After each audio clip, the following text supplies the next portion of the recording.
নমস্কার সবাইকে, welcome to my blog.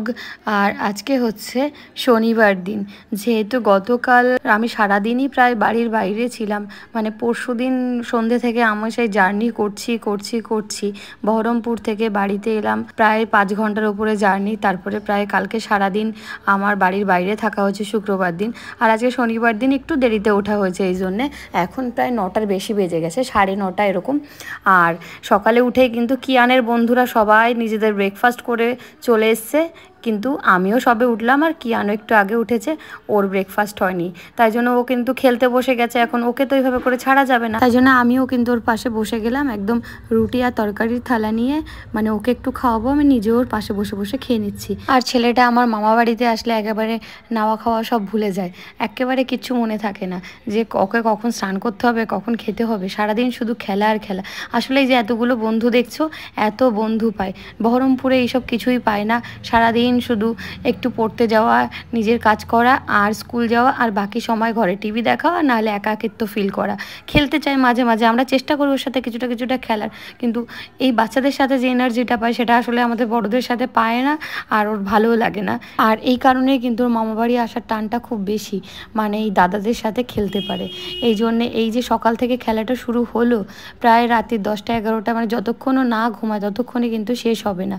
আমাদের ঘরে খেলছে, মাঝে মাঝে আবার এদের ঘরেও চলে যাবে, গিয়ে কিন্তু সেই খেলাধুলোই চলবে। আসলে বহরমপুরে থাকলে হচ্ছে একটা ছকে বাঁধা জীবন, আর মামাবাড়িতে আসলে একটু ছক ভাঙা জীবন। আমার নিজের ক্ষেত্রেও তাই, যেমন দেরিতে ঘুম থেকে ওঠা, আর এদিকে দেখো আমার মাও তাই, একেবারে ছক ভেঙে ফেলেছে। মানে বাড়িতে এসে যখন সবটা পরিষ্কার পরিচ্ছন্ন করে যাবে, ওই শুকনো পাতার ভেতরে কিন্তু আমার মা রয়েছে, বোঝা যাচ্ছে না, এর পিছন দিকটা রয়েছে, ওই সবটা পরিষ্কার করবে, আশেপাশে কী যে কী আছে। আর বহরমপুরে তো আমাদের যেহেতু ভাড়ার বাড়ি, ওখানে তো খুব বেশি জায়গা কিছুই নেই তেমনভাবে, কিন্তু এই বাড়িটায় তো বেশ খানিকটা জায়গা আছে, যার জন্য প্রচুর পরিমাণে কিন্তু মা পরিষ্কার পরিচ্ছন্ন করে। আর এইদিকে দেখো সব বন্ধুরা চলে গেছে, এই এক বন্ধুর সাথে এবার বসে গেছে ড্রয়িংয়ে। এই যে পাজেলটা ওরা এতক্ষণ ধরে সেট করলো, সেখানে কিছু পিকচার্স আছে, সেগুলোকে এখন কালার করার পালা। তাহলে আমিও একটু বসে থাকবো কেন, ওর বন্ধুদের সাথে দেখা করছে, আমিও চলে যাই চারপাশে একটু দেখতে কে কেমন আছে। আসলে বাড়ি আসলে আমারও এটাই হচ্ছে বিশেষ আকর্ষণ, যে কে কেমন আছে সেটা দেখার। এটা হচ্ছে আমাদের বাড়ির প্রতিষ্ঠিত মন্দির মনসা মায়ের, এটা আমার জেঠুর বাড়ির সামনেটাই পড়ছে, এখান দিয়ে আমি চলে যাই। এই পাশ দিয়ে আমার সমস্ত জেঠিদের বাড়িটারই আছে, সবার বাড়িতে একটু এক চক্কর মেরে আসি। এখন সকালবেলা খাওয়া দাওয়া হয়ে গেছে, আর কিছু কাজ আমার নেই। আর এটা হচ্ছে আমাদের এখানে প্রায় বাড়ির এই ব্যবসাটা আছে, এটা হচ্ছে হাইব্রিড মাগুরের হ্যাচারি। আর এই হ্যাচারির জন্য দেখো এখানে বড় বড় মাছগুলো আছে, এই মাছগুলো থেকে ডিম বের করা হয়, ডিম থেকে বাচ্চা ফোটানো হয়, তারপরেই কিছুদিন বড় করে বিক্রি করা হয়। এটাই হচ্ছে মেইন ব্যবসা। আমাদের বাড়িতেও আছে, আপাতত বন্ধ। আর এই যে হচ্ছে আমার জেঠুদের বাড়িতে ছোট্ট ছোট্ট মাছগুলো প্রচুর, কিন্তু মাগুরের বাচ্চা। আর সবার সাথে একবার দেখা করে যখন বাড়িতে এসেছি, এসে দেখছি আমার ছেলে দেখো কী কাণ্ড করেছে, গ্লাসটার মধ্যে বলটা পুড়ে ফেলেছে। এবার কিছুতে এটাকে বের করতে পারছে না, তোর মধ্যে দিয়েছিল কিছুটা জল দিয়ে এবার ঝাঁকছে, কিন্তু বল কিছুতে বেরোচ্ছে না।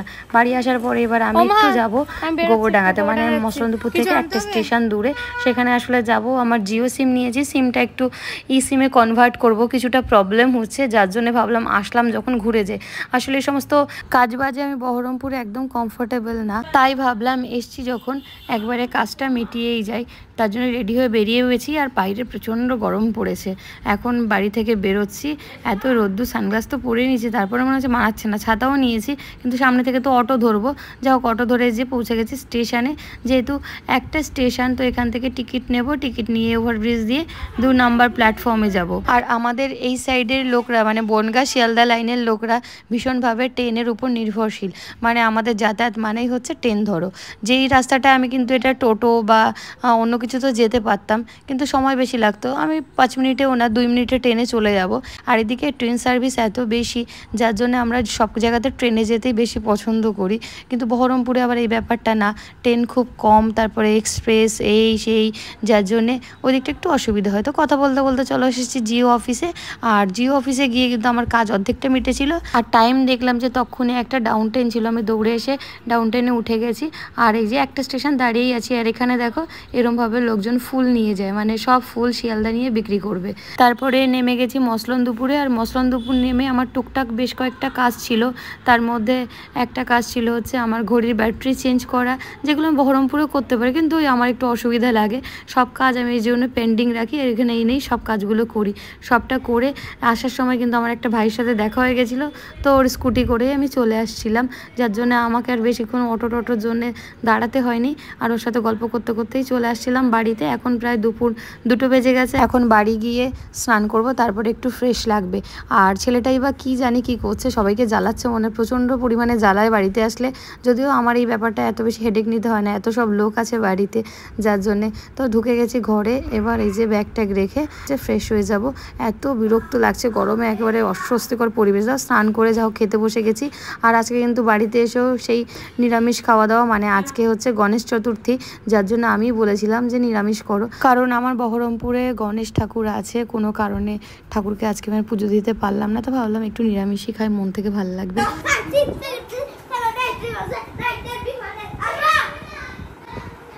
আর খাওয়া দাওয়া করে ভেবেছিলাম একটু রেস্ট নেব, কিন্তু ওই ভাবা পর্যন্তই। ওর তো খেলা শুরু হয়ে গেছে, কিছুতেই এখন থামবে না। এখন চলছে হচ্ছে লুকোচুরি। যা হোক, খালি কি খেলা, এবার দেখো এই যে কাসর বাজিয়ে বাজিয়ে খেলাধুলো চলবে, মানে লোককে কিভাবে বিরক্ত করা যায় সেটা কিন্তু ঠিকই জানে। ওর এনার্জি আছে, মানে তোমাদের সবারই এনার্জি রাখতে হবে। নেচে গেয়ে যে কোনোভাবেই হচ্ছে সবাইকে এন্টারটেন করতে থাকবে, আর খেলাধুলো চলতেই থাকবে।